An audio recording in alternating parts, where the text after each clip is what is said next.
Hello बच्चों, कैसे हो आप सब? बढ़िया। उम्मीद करता हूँ कि आप सब अच्छे हैं, बढ़िया हैं, अच्छे से आप सबकी पढ़ाई चल रही है। स्वागत करता हूँ मैं आप सबका अपने इस प्यारे से ब्यूटीफुल से चैनल पर, जिसका नाम है इरेशनल बायोलॉजी। ठीक है, तो आते हैं आज के हमारे इस वीडियो पे, जिसका आज का हमारा टाइटल जो होने वाला है वो होने वाला है रेस्पिरेशन इन प्लांट्स में से, ठीक है, ग्लाइकोलिसिस। अब हम लोग देखते हैं कि आखिरकार ग्लाइकोलिसिस में होता क्या है। ठीक है, ग्लाइकोलाइसिस की जो हमारी साइकिल है वो चलती कैसे है। प्लांट्स देखो, हम लोग क्या कहते हैं कि जो सिर्फ एनिमल्स हैं, हम लोग या इंसान हैं, वही रेस्पायर करते हैं। ठीक है, लेकिन ऐसा नहीं होता। प्लांट्स को भी ज़िंदा रहना है। ठीक है, जो वो खाना खाते हैं उसको वो क्या करेंगे, रेस्पायर करेंगे। आइए देखते हैं इस वीडियो में कि आखिरकार जो प्लांट्स होते हैं उनका रेस्पिरेशन वाला प्रोसेस कैसे चलता है। ठीक है, क्या कैसे पूरा पूरा प्रोसेस होता है उसका, हम लोग देखते हैं अपने इस वीडियो में। आगे चलने से पहले मैं आपको अपना एक छोटा सा इंट्रोडक्शन करा देता हूँ बच्चों। मेरा नाम है रोहन मेहता और करंटली मैं जो है अभी एमबीबीएस सेकेंड ईयर का स्टूडेंट हूँ। ठीक है, चलिए शुरू करते हैं।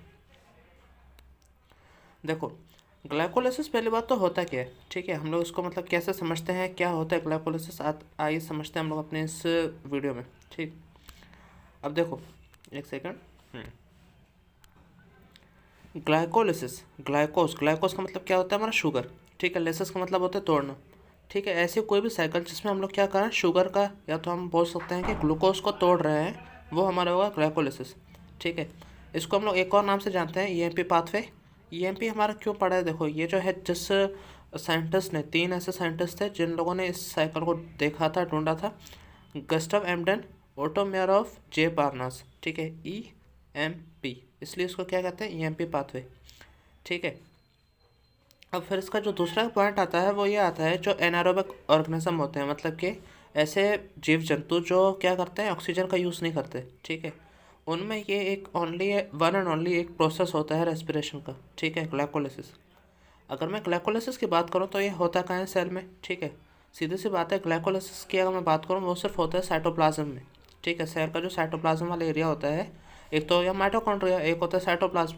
जो अगर मैं ग्लाइकोलिसिस की बात करूँ तो वो होता है हमारा सिर्फ साइटोप्लाज्म में। ठीक है, इंपॉर्टेंट लाइनें लिखी हैं, समझ के चलो।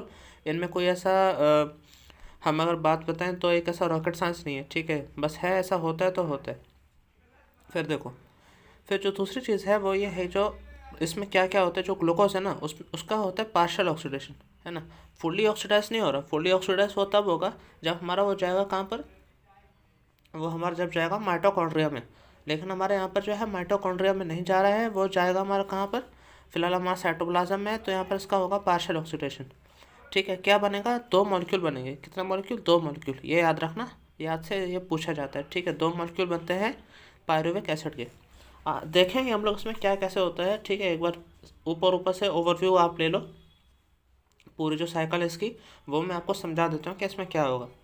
ठीक है, in plants this glucose is derived from sucrose. ठीक है, अब जो ये ग्लूकोज है वो कहाँ से आता है, सुक्रोज से आता है, ऑब्वियसली बात है ना। अब ये सुक्रोज क्या है ना, एंड प्रोडक्ट है किसका, फोटोसिंथेसिस का।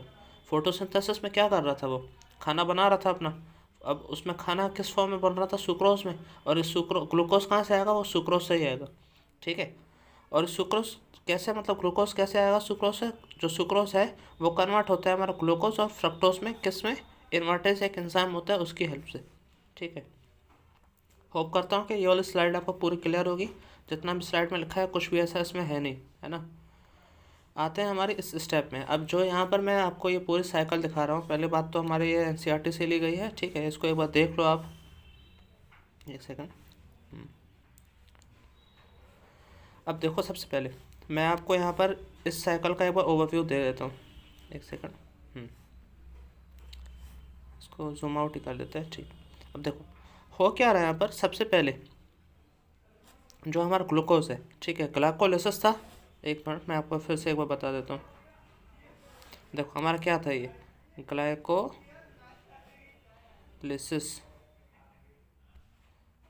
ठीक है, ग्लाइकोलिसिस मतलब कि जो ग्लूकोज है उसको हम लोग क्या कर रहे हैं, तोड़ रहे हैं। ठीक है, जो ग्लूकोज है उसको हम लोग क्या कर रहे हैं, तोड़ रहे हैं ग्लूकोज को।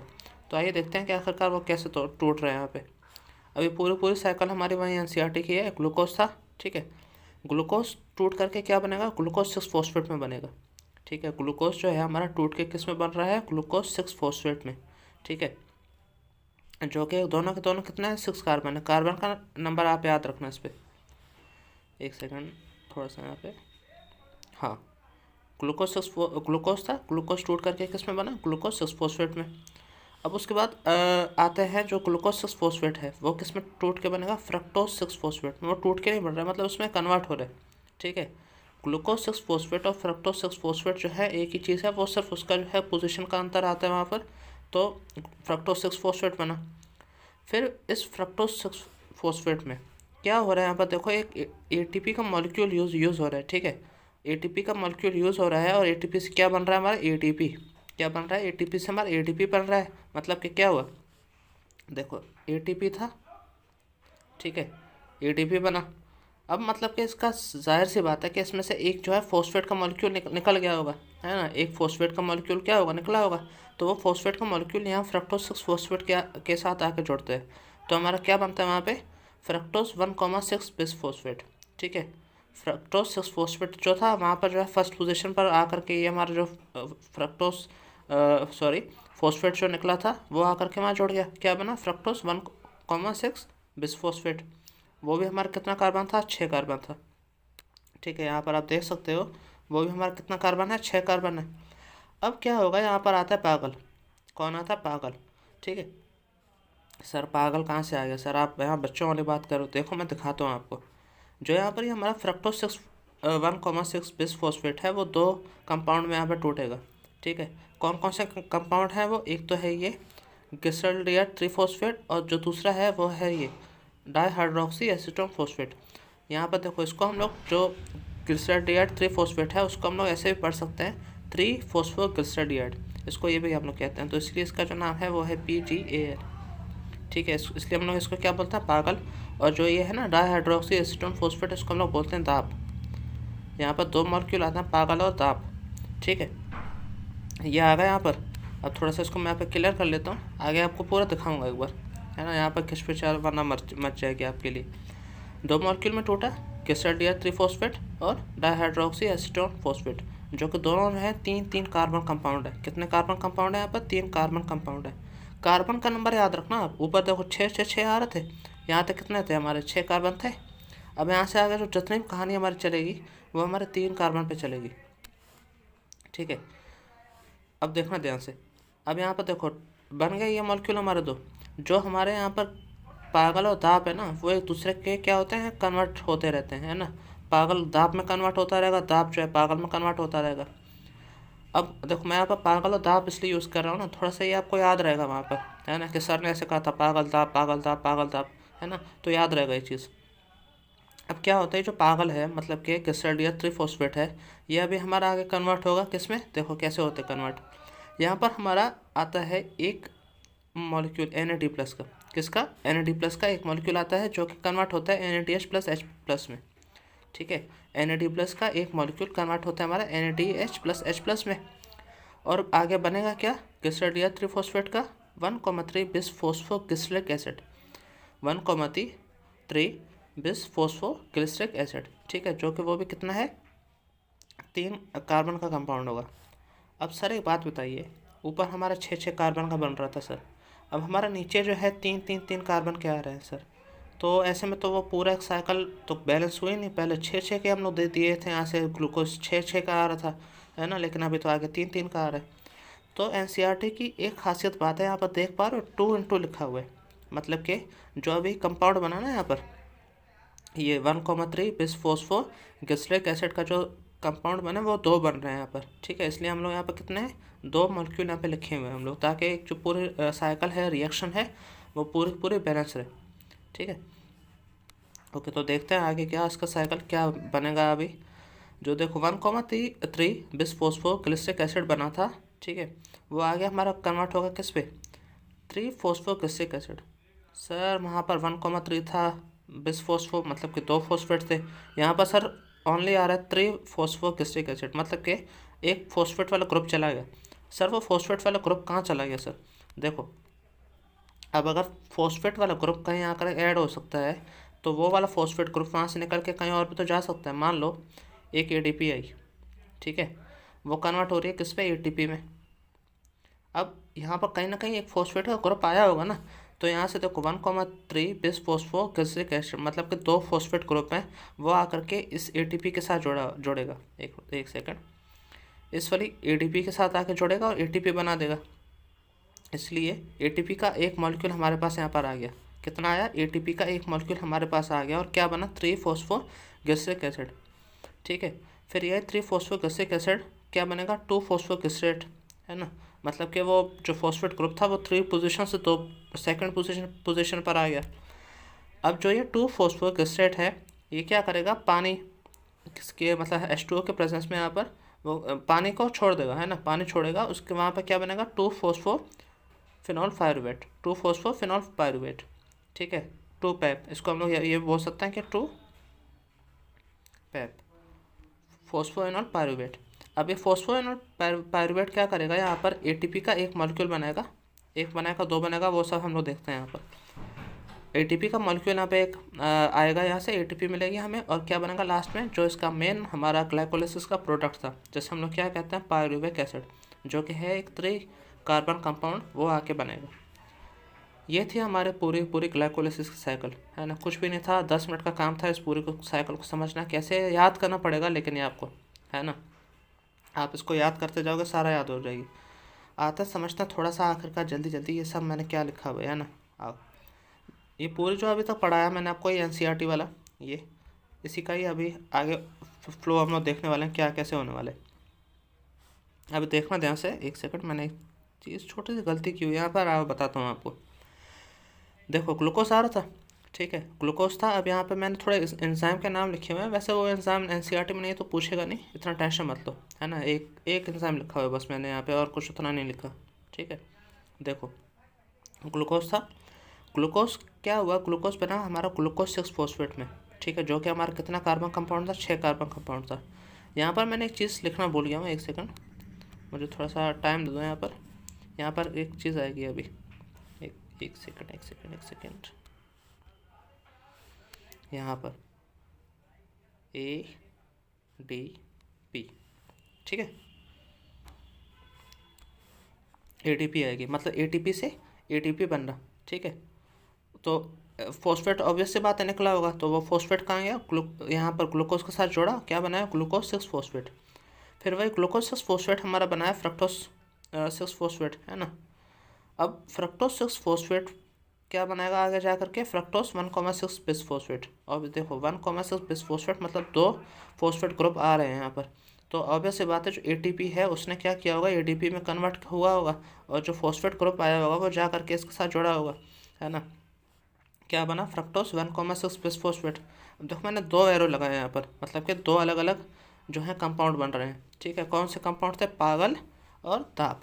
देखो यहाँ लिखा भी है मैंने इसका। ग्लिसरॉल 3 फॉस्फेट बना था, जो कि हमारा कौन सा था? 3 कार्बन कंपाउंड था।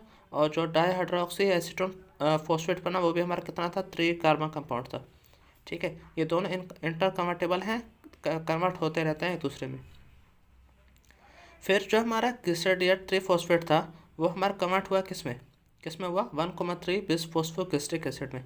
किसके प्रेजेंस में? Na+ का एक मॉलिक्यूल आया, ठीक है। एक आया कि 2 आया, वो सब हम लोग देखते हैं अभी। Na+ आया, और वो कन्वर्ट किस में हुआ? NADH+ H+ में। क्या बना? 1,3 बिस फॉस्फोग्लिसरिक एसिड।